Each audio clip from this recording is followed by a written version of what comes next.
O'Neill outside today. Black hawk fly fishing, look it up on the internet. Soque River, North Georgia, Clarksville, Georgia. Guide, John Rice. Put that combination together. This very well may be the best mountain trout stream in the eastern United States. And we are in a spot right now that we're gonna go subsurface with. Well, we're still going to stay on top some. Okay. And we're going to stay with, this is a Fat Albert, which is basically kind of a hopper imitation. Okay. It's tied in with the foam, and as you see, the rubber legs, so it has good movement in the water and such. Rather large fly, makes it very visible. I see that. Makes the take kind of obvious, so you know right when to set that hook.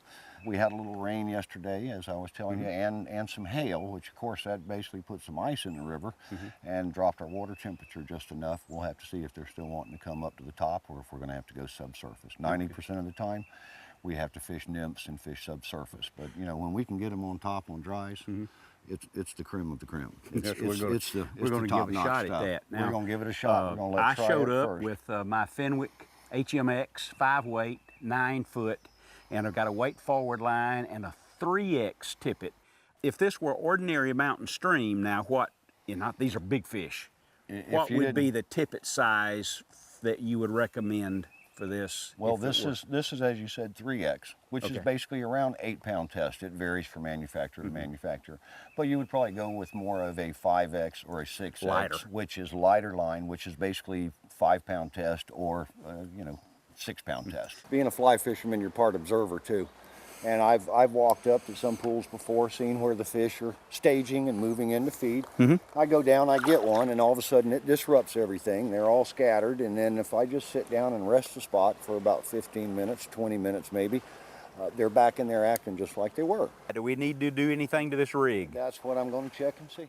The nymphs crawling under the rock are usually a good sign. And as you right there they are. you see They're all crawling around. Oh, you see how many? The river's alive with them. It is. It's absolutely crawling. That is one rock. How many rocks you see in the river? And so we trying to duplicate that looks something like that. Exactly. Are these the egg sacs? Some of them are. Some of them are. So we didn't find any large ones on this one, so it tells me right now, it doesn't matter if you know that that's a dragonfly, a stonefly, or a mayfly now. Because it doesn't matter. Just find something in your fly box that's close to size, shape, and color, and it's a good start. Okay. On any stream you go to, the likelihood is that virtually every rock in this part of the stream is working live with those things under there. Well, that was one rock. Let's look at a second. What do we see here? A little larger. See them here? Can you?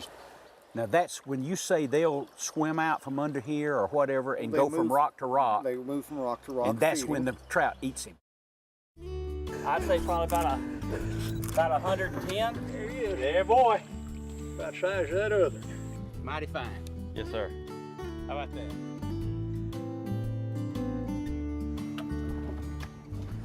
I think you just need to lift this one in.